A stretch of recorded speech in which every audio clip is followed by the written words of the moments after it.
L'OM entre en lice ce dimanche en Coupe de France à Geoffroy Guichard contre Saint-Étienne. C'est une compétition qu'on n'a plus remportée depuis 1989. D'ailleurs, on vous a fait un super thread sur Twitter pour vous montrer à quel point c'était il y a longtemps et comment le monde tournait à cette époque.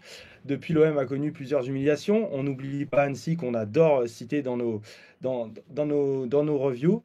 Aujourd'hui, d'ailleurs, on va parler de ce match, voir comment aborder le match face à Saint-Étienne après les avoir battus il y a 2 semaines. Je suis accompagné de Samy. Salut Samy. Salut Ilian, salut Et Wade. de Waïd, du coup, pour parler de ce match. Les gars, et je vais commencer par toi, Samy, du coup. Comment vous pensez que De Zerbi doit aborder cette rencontre? Est-ce qu'il faut faire tourner? Quelle tactique, quoi mettre en place? Moi je pense qu'il doit l'aborder comme il a très bien dit en conférence de presse, c'est-à-dire en ne faisant aucune différence entre la Ligue 1 et la Coupe de France. Je suis totalement en phase avec cette déclaration de Zerbi. La Coupe de France est importante pour un club comme l'OM, on va pas refaire l'histoire. 10 fois couronné et depuis on l'a pas pris depuis beaucoup trop longtemps. Entre-temps, il y a eu 3 finales perdues et quelques désillusions contre des clubs amateurs, donc forcément il faut remédier à ça. Et puis surtout, et c'est mon avis, après c'est subjectif, mais je pense que dans une saison sans Coupe d'Europe, la Coupe de France prend une dimension encore plus importante, supérieure. Donc forcément demain, même si c'est une Ligue 1 en face, si l'OM venait à perdre déjà cette Coupe de France, ça serait une énorme désillusion et quoi qu'il arrive en fin de saison, ça sera un énorme échec qu'on retiendra. Waïd, selon toi?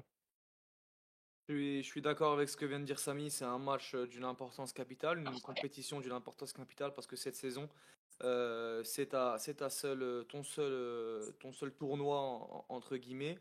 Donc il faut aller la chercher. C'est la manière la plus simple et la plus directe pour conquérir un titre. Titre qui nous manque cruellement. L'OM est un club qui a besoin de titres, qui est en crise de titres. Et donc il nous faut cette coupe et cette saison, on doit la jouer à fond. Trop de désillusions, d'espoir mis dans des matchs qui nous sont revenus à la figure.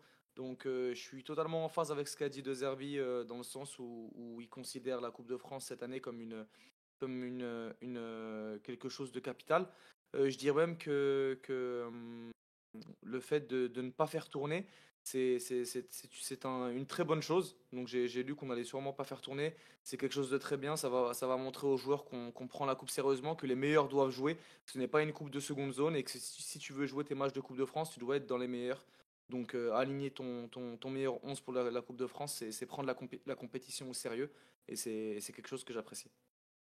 Ça rejoint en plus ce que veut en fait De Zerbi, parce qu'il a quand même, lui, aussi insisté sur le fait qu'il voulait aligner la meilleure équipe, selon ce qu'il voit à l'entraînement et selon les matchs précédents.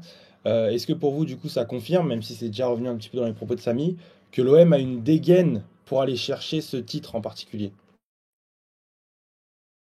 Vraiment, quand tu vois comment a été taillé l'effectif, quand on regarde l'effectif et le banc qu'il y a, on a presque l'impression que c'est une équipe qui va jouer sur 2 tableaux, à savoir la Ligue 1 et la Coupe d'Europe. En l'occurrence, on n'a pas de Coupe d'Europe. Donc forcément, cet effectif est taillé pour aller au bout. La Coupe de France, c'est si tu vas jusqu'en finale, c'est 5 matchs. 5 matchs de plus dans une saison où jusqu'ici, pendant les 4 premiers mois de compétition, tu as eu qu'un match par semaine. C'est pas du tout déconnant. Et au contraire, nous, supporters, on s'est beaucoup trop plaint cette saison du fait qu'on peut voir l'OM qu'une fois par semaine. Je pense qu'aujourd'hui, ni nous, ni les joueurs ne peuvent se plaindre d'avoir cette compétition en plus. Et forcément, l'OM, comme je l'ai dit au début, l'OM et la Coupe de France, c'est une grande histoire. Donc forcément, moi, je trouve qu'on est forcément taillé pour aller la chercher. Oui. D'un point de vue totalement pragmatique, ouais, bien sûr qu'on a une équipe et un effectif qui est taillé pour aller jouer la Coupe de France. T'as les meilleurs joueurs, ou tes joueurs font partie des meilleurs joueurs de Ligue 1 à leur poste. Un milieu de terrain, on ne cesse de le répéter, qui est peut-être le meilleur milieu de terrain de Ligue 1. T'as des bons joueurs à tous les postes. Bien sûr que si cet OM-là n'est pas taillé pour aller chercher la Coupe de France, il n'y a pas beaucoup d'équipes en Ligue 1 qui sont taillées pour aller la prendre. Donc ça serait au contraire déconnant de ne pas jouer cette Coupe de France à fond. C'est quelque chose où tu dois être à 100% sérieux. Et ce qui est sûr, c'est qu'on est un candidat. Mais je pense que dans les tournois, c'est les matchs après match qu'on voit si tu as vraiment la tête d'un candidat sérieux. Donc c'est pour ça que je veux qu'on aille faire un match de conquérant demain, qu'on écrase et sans manquer de respect aucun à Saint-Etienne, mais on les a battus en championnat. Je veux que demain, on soit encore plus fort que ce qu'on a affiché en championnat pour montrer justement et montrer nos ambitions et montrer ce qu'on veut faire dans cette coupe. Donc demain, moi, si tu dois aller affronter les Verts avec une mentalité de champion et de gagnant. D'ailleurs, tu l'as très bien dit, on s'est déplacé à Geoffroy Guichard il y a 2 semaines, c'était aussi un dimanche, on les a battus. Saint-Étienne a changé de coach depuis, il a été annoncé aujourd'hui. D'ailleurs, si vous pouvez m'aider là en tête, j'ai pas le nom, qui vient remplacer le coach qui a fait monter Saint-Étienne en Ligue 1. C'est un entraîneur norvégien, je sais plus le nom. Ok. Eric quelque chose. Eric, Eric quelque Eric chose. Ormeland. Eric Ok, Ormeland. toute humilité, j'ai aucune connaissance du bonhomme. Ce Je qui est le sûr, c'est que connaissais du coup, pas, je le connaissais pas, je pense qu'on ne le connaissait pas aujourd'hui avant qu'il signe. Google est voilà, mon ami. en général, nouvel entraîneur, bah, ça implique des changements, nouvelle mentalité. Alors, il vient seulement d'arriver, mais est-ce que pour vous, l'OM peut être surpris, surtout que c'est à Geoffroy Guichard? On connaît les déceptions en Coupe de France, hein, surtout ces dernières années. Est-ce que pour vous, ça peut pas tourner au mauvais plan? On peut y aller facilement, surtout qu'on les a battus il y a 2 semaines. Est-ce que l'OM peut être surpris? Samy. Non, l'OM ne peut pas être surpris parce que justement, si nous on est au courant, De Zerbi, son staff le sent encore plus que nous, le sent encore plus que nous. L'OM doit s'attendre à ce que on se fasse rentrer dedans. C'est Saint-Étienne, ils ont perdu contre nous il y a à peine 3 semaines, c'était hier, donc forcément il y a ce petit goût de revanche. Ils savent qu'en face c'est l'OM devant leur public. Forcément, tu peux t'attendre à ce que, je sais pas moi, pendant le premier quart d'heure, tu te fasses rentrer dedans et qu'ils mettent beaucoup d'intensité. Forcément, il y a un nouvel entraîneur, donc qui dit nouvel entraîneur, il y a le fameux électrochoc qu'on évoque à chaque fois, donc forcément on pourra s'y attendre demain. Donc non, l'OM ne peut pas se permettre d'être surpris demain, l'OM doit être justement encore plus vigilant à partir de tous ces éléments-là et faire vraiment un match sérieux en ne laissant aucun... Enfin, rien ne doit être oublié, rien ne doit être laissé au hasard. Il faut préparer ce match en se disant qu'en face, on aura une opposition qui est en difficulté, mais qui a tous les arguments pour utiliser ce match-là pour se relever. Donc, il faudra faire très attention. Quand tu dis quand même, parce que tu as parlé toi-même de l'électrochoc, justement, surtout que de la suffisance, on en a déjà, ça arrivait qu'on en voit chez certains de nos joueurs. L'électrochoc, alors voilà, si je te fais répéter, tu m'excuses, mais t'as quand même, c'est la Coupe de France, tu arrives dans un autre contexte, tu arrives face à une équipe de Saint-Étienne qui a changé. En soi, je te rejoins aussi, hein, si c'est un match que tu as préparé sur une semaine, tu dois arriver avec les armes mentales pour te dire que tu vas te faire bouger. Mais à ce jeu-là, à ce titre-là, surtout qu'il n'y a plus de prolongation, est-ce que l'OM ne peut pas vraiment se faire prendre par un joueur comme David Achivili? Est-ce que tu peux pas vraiment te laisser avoir, surtout que c'est la Coupe de France? Toi, t'en penses quoi, Waïb? Je pense pas, non, non, comme l'a bien dit Samy, ce serait une faute professionnelle justement d'être surpris demain. Tu dois être vigilant, tu dois venir préparer. Tu as un match de Coupe de France contre une Ligue 1. Et cette année, en fait, ce qu'il faut saisir, c'est que la Coupe de France, c'est ta Coupe d'Europe. La Coupe de France, c'est ta Coupe d'Europe. Donc tu dois la jouer à 200%. Et ça tombe bien, tu es déjà qualifié pour les phases à élimination directe. Donc on t'a épargné la phase de groupe. L'OM est en phase à élimination directe d'une Coupe d'Europe. Tu dois jouer cette Coupe de France et la considérer comme ta coupe. C'est ta coupe cette saison et tu dois la jouer à fond parce que tu es un candidat sérieux. Donc, non, non, l'OM n'a pas le droit. Ce serait une faute professionnelle d'être surpris à Geoffroy Guichard. On connaît les forces de Saint-Etienne, on connaît surtout leurs faiblesses parce que cette année, c'est une équipe qui est faible. Donc, non, non, l'OM n'a aucunement le droit d'être surpris. La Coupe de France et ta Coupe d'Europe, je pense que tu nous rejoins totalement sur ces belles paroles de Waïb. Exactement, Roberto De Zerbi l'a dit. Déjà, bonjour à tous. Je ne me suis pas présenté, désolé les gars. Roberto De Zerbi l'a dit clairement. Pas de distinction entre la Ligue 1 et la Coupe de France. C'est le moyen le plus simple de ramener un trophée attendu à ses supporters. Donc, oui, oui, il faut se donner à 200% même parce que c'est quelques matchs qui vont te ramener en finale et gagner un trophée. Ça commence par une équipe type. Voilà, on a dit, Roberto De Zerbi l'a dit clairement. Il va aligner l'équipe type. Et surtout contre une équipe de Saint-Étienne qu'on a rencontrée 2 semaines et qui était est encore plus affaiblie maintenant parce qu'ils ont limogé leur coach. Ils ont aussi beaucoup de blessés. Je ne sais pas si vous avez vu. Michael Adé, Amougou.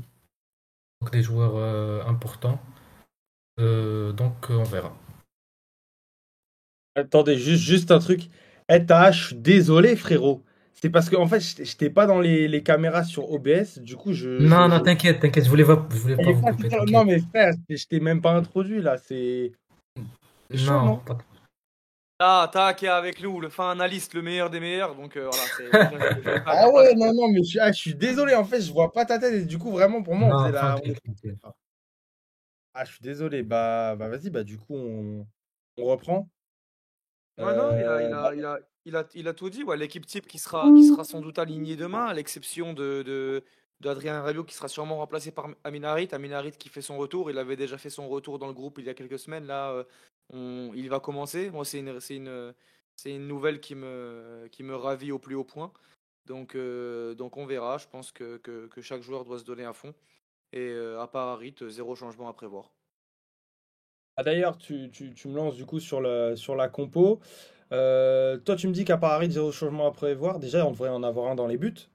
Ça devrait Oui, être, ah, ouais, c'est vrai. Tu me coupes ça l'herbe devrait être sous le pied, dedans. bien joué. Et quand on sait l'importance de Rouli sur ces derniers matchs, je vous spoil pas la tier list, mais c'est un joueur qui est très important pour notre début de saison à l'OM. Est-ce que pour vous, justement au niveau de la compo, il y a des changements à prévoir et à quel niveau on pourrait être surpris? Ah, du coup, je te le demande. Bah oui, niveau 11, je pense pas qu'il va changer. Il va garder la structure qui a donné ces derniers matchs qui sont satisfaisants. Je m'attends à la défense à 5 habituelle. Luis Enrique à droite, Merlin à gauche, Balerdi, Kondogbia, Murillo, Rongier, Højbjerg, Aminarit aussi pour notre plus grand bonheur. Mon plus grand bonheur. Et Mopé et Greenwood, bien sûr. Du coup, vous pouvez voir affiché à l'écran la compo avec deux changements en particulier. Ça, je te laisse les présenter. Compo habituel comme les derniers matchs. Rabiot qui était malade dernièrement, qui a voyagé quand même avec le groupe, va être remplacé par Amin Harit. Et la première titularisation de Geoffrey Delange avec l'OM. Et pour vous, du coup, les gars, je vous le demande parce que vous êtes mis d'accord sur la compo. Est-ce que pour vous, la Coupe de France, c'est pas le moment aussi d'installer les jeunes? On a vu en plus qu'ils étaient très présents dans la préparation. On a même vu Enzo Sternal débuter au mois d'août, il me semble, contre Toulouse. Est-ce que pour vous, c'est pas le moment, c'est pas dans cette compétition-là qu'on doit les lancer? Non, pas fort. Enfin, c'est compliqué de se positionner là-dessus parce qu'en fait, quand tu fais signer des contrats pro à des jeunes, tu leur donnes l'espoir qu'ils prennent de plus en plus de place au cours de la saison et qu'ils ne se contentent pas que de miettes. Moi, j'ai une lecture qui est un peu différente où je me dis que justement sur ces matchs de Coupe de France, bon, en l'occurrence là c'est une Ligue 1, mais si on serait tombé contre une équipe d'un niveau inférieur, ou même en Ligue 1 quand on joue contre des équipes un peu plus faibles, c'est primordial de pouvoir tuer le match rapidement, se mettre à l'abri rapidement sur 2 buts ou 3 buts d'écart pour justement, à l'heure de jeu, si tu mènes déjà de 2 buts ou 3, donner du temps de jeu à ces jeunes-là. Mais si à chaque fois sur tes matchs, t'as pas de marge et à chaque fois tu finis les matchs où t'as qu'un seul but de plus que l'adversaire, c'est compliqué de donner du temps de jeu à des jeunes. Donc moi, je dirais pas qu'il faut les mettre d'entrée de jeu, mais effectivement, demain, par exemple, ça serait une très bonne idée de se dire, on tue le match rapidement. Je sais pas, moi, si à la mi-temps, t'es déjà à 2-0, pourquoi pas en faire rentrer un ou deux en deuxième mi-temps pour leur donner voilà, une mi-temps complète, c'est déjà très bien. C'est quand même la difficulté, tu vois, ça, de l'OM, parce que j'ai quand même l'impression que nous, on est un club où on a toujours eu ce mal-là à trouver le bon moment pour bien lancer nos jeunes.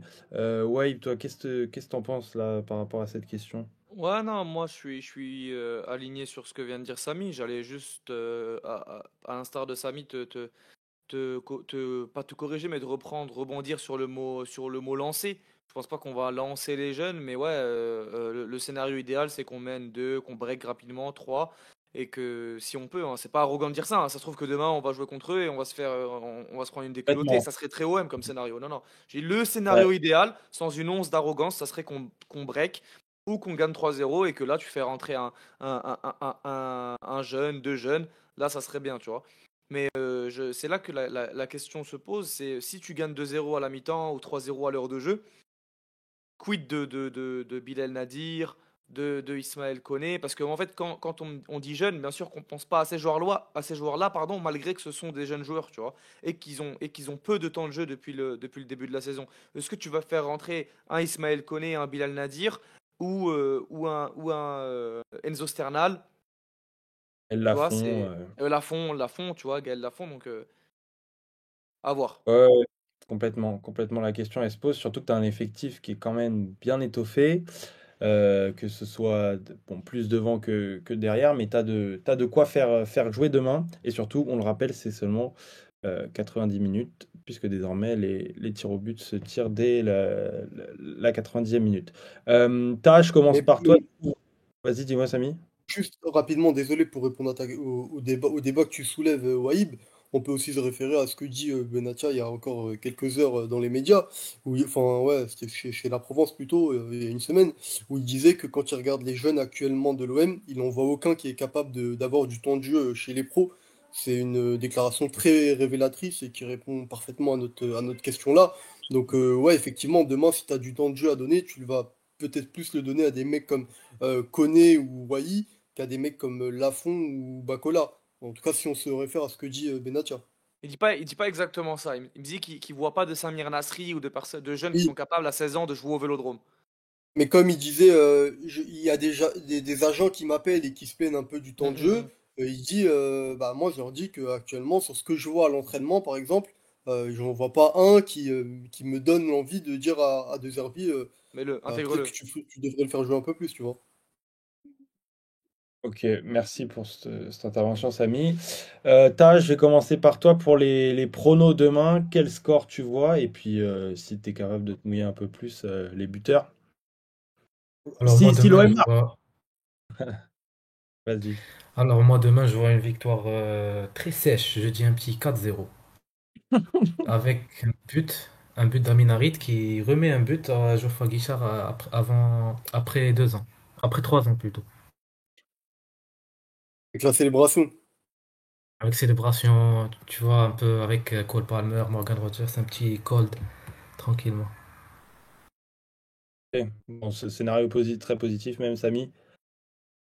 Pareil, moi je vois une grosse victoire, je sais pas sur combien, je sais pas qui va marquer, mais une grosse victoire et un match sérieux. Et Wahib. Je suis dans la même lignée. Ça me rappelle un peu les pronos qu'on avait fait juste avant le match contre Auxerre au Vélodrome. Donc ça me rappelle un peu des mauvais souvenirs. Mais ouais, ouais, je pense là, il n'y a aucune raison de voir, quand on voit les dynamiques actuelles, les déclarations de Zerbi, l'équipe qui progresse, le groupe qui est sérieux, le 11 qui se trouve, il n'y a aucune raison de voir autre chose qu'une sérieuse Exactement. victoire. Donc Mm. je dirais ouais, 3-0.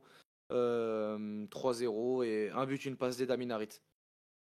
Mais attention, l'équipe de Saint-Etienne a quand même quelques bons joueurs, tu vois. Je pourrais peut-être un à chaque ligne, hein. Ils ont un joueur sérieux à chaque ligne. Je dirais, bah, on connaît bien sûr David Ashvili, mais il y a aussi Younis Abdelhamid en défense centrale qui peut faire un gros match, même s'il est en difficulté cette saison. Au milieu de terrain, je sais pas, il me semble que Aymen Mouafek est blessé, mais il y a aussi le petit Bouchouari. Donc voilà, c'est juste T'es une pas question. marocain toi par hasard? Je suis un peu marocain. Mais dans la dynamique que tu as, et je vous rejoins aussi sur une victoire olympienne, enfin, t'es censé t'imposer, et surtout avec la Bien manière sûr, ouais, comment. sans souci, sans souci. C'était juste pour Ça, respecter un peu les voilà. quelques curieux Stéphanois qui auraient regardé la vidéo. On connaît un petit peu votre équipe, on connaît un petit peu vos joueurs. On sait que il y a pas, Ap- il y a presque des peintres, mais pas que. Après les top Ounais et les joueurs gentils, j'aime bien l'expression de Samy qui dit victoire sérieuse, donc je vais la reprendre aussi. Parce que, et c'est ce qui a manqué avant la trêve contre Auxerre, moi aussi je vois une victoire totale. C'est-à-dire que tu gagnes dans tous les compartiments du jeu, tu es vainqueur sur tes duels, tu es maître du jeu, et ça se reflètera aussi sur le score. Après, pour les buteurs, l'histoire voudrait que Amin Harit, surtout que je suis en compagnie de frères marocains, donc ça me ferait aussi plaisir pour vous qui marquent. Voudrais qu'Amin Harit participe. Mais au-delà de ça, Luis Enrique montrera encore qu'il est le meilleur piston droit de Ligue 1 avec un but.